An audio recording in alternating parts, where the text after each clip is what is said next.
Comment fait-on pour abandonner un péché qu'on a gardé fort longtemps ou un péché qui vient de faire son emploi dans votre vie? Tu es sans. Je salue votre présence dans le nom de Jésus. Je suis Sandra Drini. Je vais vous finir avec la deuxième partie de cet enseignement que je vous ai commencé depuis la semaine dernière. Alors, lorsque le péché intégrait la vie de nous les habitants de la terre et nous faisait hérir, Dieu dans son grand amour qui nous témoigne, nous a envoyé sur la terre son seul et unique Fils Jésus-Christ en sacrifice afin que quiconque croit en lui ait la vie éternelle. Comme Jésus est un Dieu, il porte en lui une semence divine qui lui donnait la capacité de ne pas pécher. Une fois arrivé sur la terre, Jésus a vécu pendant 33 ans et est allé à la croix pour nous aider à vaincre le péché, car notre chair ne nous permet pas de pouvoir résister au devant du péché. C'est pourquoi Galates 3, le verset 13 dit « Maudit soit quiconque est pendu au bois ». Donc Jésus s'est fait une malédiction pour que nous soyons libérés de la malédiction du péché. Et Romains 6, le verset 6 dit « Sachant que notre vieil homme a été crucifié avec lui, afin que le corps du péché soit détruit pour que nous ne soyons plus esclaves du péché. » Éphésiens 2, verset 8 « Car c'est par la grâce que vous êtes sauvés, par le moyen de la foi. » Donc ces deux vérités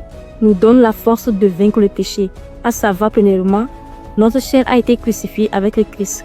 Et deuxièmement, la grâce nous donne la force de vaincre le péché. Et en plus, Jésus nous a proclamés justes chez le Père. Et nous sommes devenus une nouvelle créature, remplie de semences de justice. Comme le dit 1 Pierre 1, le verset 23. Et quand tu proclames cette justice en disant « Je suis justifié, je suis pardonné, je suis la justice de Dieu », tu renforces la justice en toi. Et plus tu le fais, tu hais le péché et tu mêles maintenant une vie de sanctification qui plaît à Dieu. D'ailleurs, Romains 5, le verset 17 dit « Ceux qui reçoivent l'abondance de la grâce régneront dans la vie éternelle. » Maintenant, j'invite tous ceux qui sont liés par un péché de proclamer ces paroles de justice dans leur vie tous les jours afin d'avoir la force de vaincre le péché et de régner un jour avec le Seigneur. Que Dieu vous bénisse. Au revoir.